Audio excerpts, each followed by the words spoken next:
As pessoas não entendem o valor da liberdade. E na Romênia, naquela situação, quando as pessoas tremiam, na frente dos outros, quando a polícia chegava, elas simplesmente perdiam o controle e colapsavam totalmente de medo. Nessa situação na Romênia, em nossa casa, quando as pessoas entravam e diziam, isso é diferente. Quando eu passo pela porta, sinto algo diferente. O espírito de profecia diz aqueles, que estão em contínua, em comunhão contínua com Cristo, sentiriam ao seu redor o mundo invisível. E então ela diz, eles serão cercados por uma atmosfera do céu. Na Bíblia, em hebraico, é chamado de shalat. Em grego é chamado de panoplia, de onde temos a palavra panóplia, e significa que Deus coloca o anjo do Senhor acampado ao redor daqueles que o amam. Isso significa que Deus coloca uma cerca de proteção, um exército de anjos ao seu redor. E onde quer que você vá, o céu está ao seu redor. Isso é absolutamente precioso. E isso não significa que você não tenha desafios, mas significa que onde quer que você esteja, aconteça o quê? Acontecer.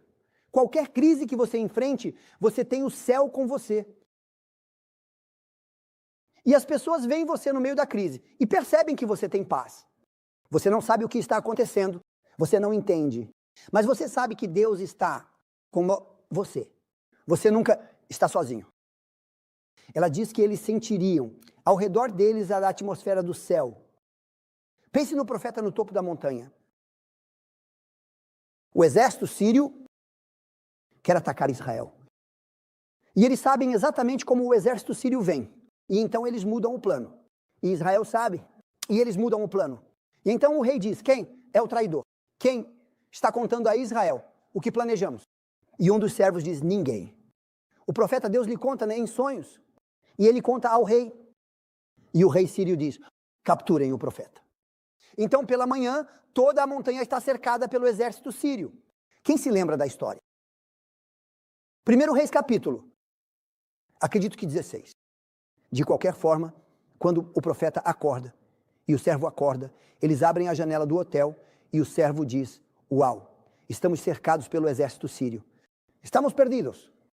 E o profeta está calmo, no meio do perigo, cercado por um número extremo de soldados poderosos.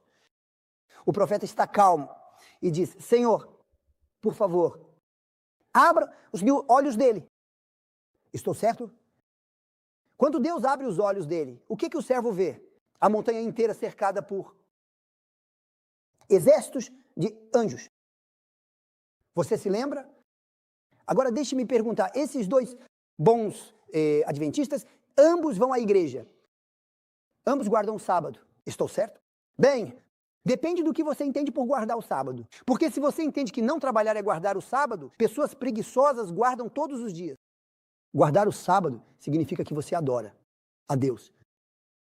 Não é que você vai à igreja e não trabalha. Isso é fácil. Qualquer um pode não trabalhar, você sabe. Guardar o sábado significa que você vem aqui para adorar a Deus. Então ambos vão à igreja. Ambos cantam cumbaiá na igreja. Ambos comem brócolis. Ambos, você me acompanha? Mas um deles vê o exército. O outro tem os olhos fechados. Você pode estar na igreja e ainda ter os olhos fechados? Você me acompanha? Porque este sente a presença de Deus e o outro está sozinho e com medo. A profecia espiritual diz que aqueles que estão continuamente conectados com Deus sentiriam a presença celestial ao seu redor. Deus os cercaria com uma atmosfera celestial, uma panóplia como em grego. Agora, pense sobre isso. Vou te dar um exemplo. Minha esposa estava grávida do nosso primeiro filho, Gabriel. E ela estava, não me lembro, 6, 7, 8, 9, 10, 11 meses. Mas ela estava muito grávida, sabe? Foi realmente um pouco antes dela dar à luz. E ela mal conseguia andar e ficava cansada e precisava de uma pausa. E fomos à igreja e minha esposa é muito quieta e muito introvertida. Eu falo por nós dois. Sou muito sociável, sabe? E gosto de estar com as pessoas. Ela gosta de ficar sozinha, sabe? E nós vamos à igreja e terminamos. E então eu paro e converso com os jovens. E conversamos e conversamos.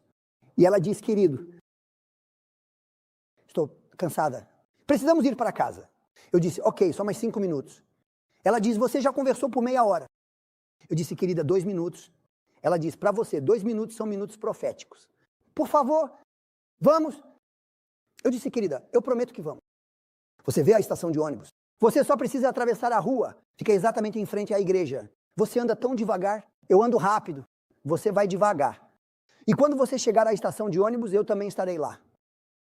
Ela diz, por favor, não me faça esperar. Eu prometo. E ela começa a caminhar para o ônibus. E eu estou conversando com as pessoas. E eu a vejo saindo da calçada. E ela, em vez de olhar para a esquerda e para a direita, ela entra na rua, olhando para trás e dizendo, vamos, querido, por favor, venha. E o carro acelerando, não sei, 60, 70, 80, acelerando, a atinge. E ela está grávida. Então, quando o carro vem, eu grito, dona! E ela olha para trás e diz, o quê? E nesse momento, ela pisa na frente do carro. Quando ela pisa na frente do carro, eu a vejo fazendo acrobacias de circo. Sabe quando você vai ao circo e eles fazem aquelas coisas loucas no ar?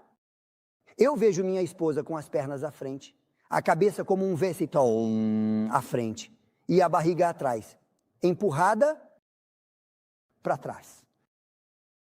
Mas as pernas e as mãos dela, e assim, e da barriga empurrada para trás, e o carro leva o casaco dela. E eu perguntei a ela, como no mundo você conseguiu fazer acrobacias?